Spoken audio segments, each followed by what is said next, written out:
हातिम ताई का वाक़या।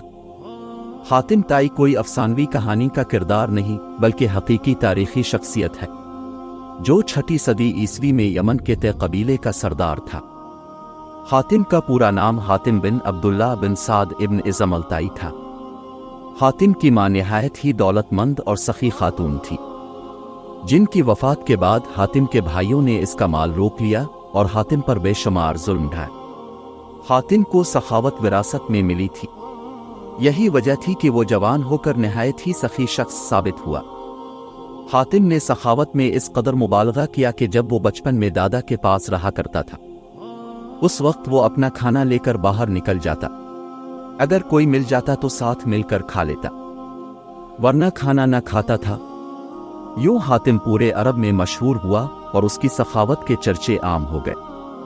कुछ लोगों ने हातिम की सखावत के बहुत से किस्से गढ़ लिए, लेकिन इसके बावजूद हातिम की सच्ची हकायत इसकी सखी शख्सियत की दलील है। अरब में जबल समरा की चोटी पर वाक़े एक मकाम था, जहां हातिम रात के वक्त आग जलाया करता था, ताकि इलाके से गुजरने वालों को रास्ते की रहनुमाई हासिल हो सके। इस मकाम को आज हातिम ताई का आतिशदान कहते हैं। ये इलाका आज भी आसार कदीमा की हैसियत रखता है।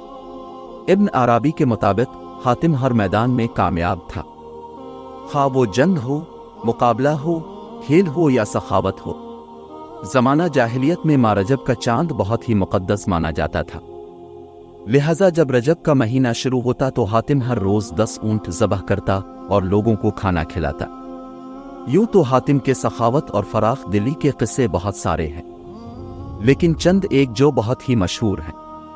मशहूर है कि रोम के बादशाह कैसर के दरबार में एक दिन हातिम ताई की सखावत का तज़किरा हुआ।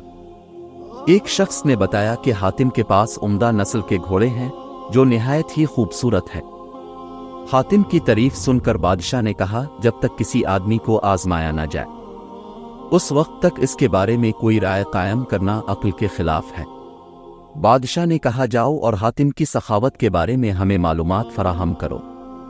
इससे कोई ऐसी चीज तलब करो जो उसकी नजर में सबसे ज्यादा कीमती है। दरबारी ने कहा कि हातिम के लिए सबसे ज्यादा अजीज और कीमती उसका तेज रफ्तार घोड़ा है।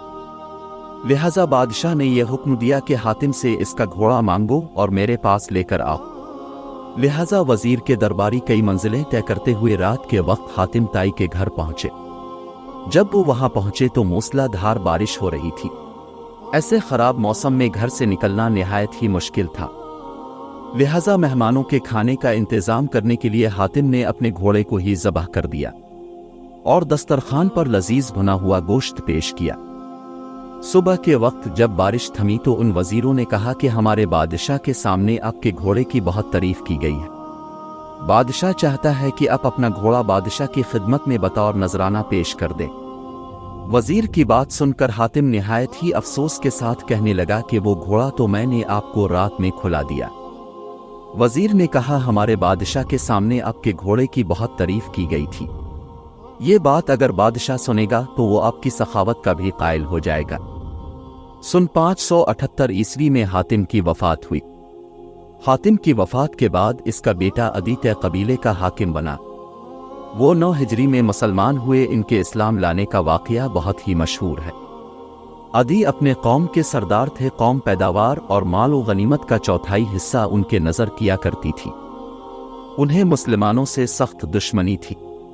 वो ईसाई थे और इस्लाम को ईसाइयत का रकीब समझते थे। सरदार होने की वजह से नबी सल्लल्लाहु अलैहि वसल्लम का इक़्तिदार उनकी आंखों में खटकता था।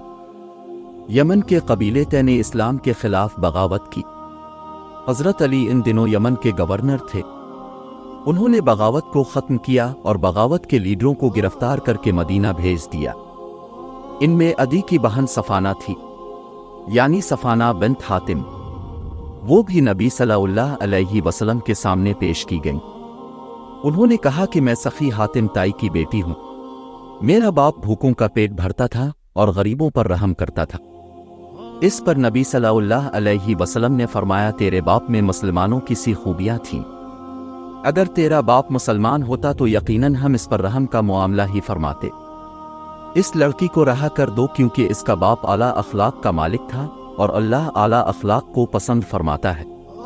لہذا نبی صلی اللہ علیہ وسلم کے اس احسن سلوک سے متاثر ہو کر عدی اور ان کی بہن صفانہ نے بعد میں اسلام قبول کر لیا۔ ہمارے چینل پر مزید بہت سی دلچسپ کہانیاں موجود ہیں، آج ہی انہیں دریافت کریں اور ہمیں اپنی پسندیدہ کہانی کے بارے میں بتائیں۔ شکریہ۔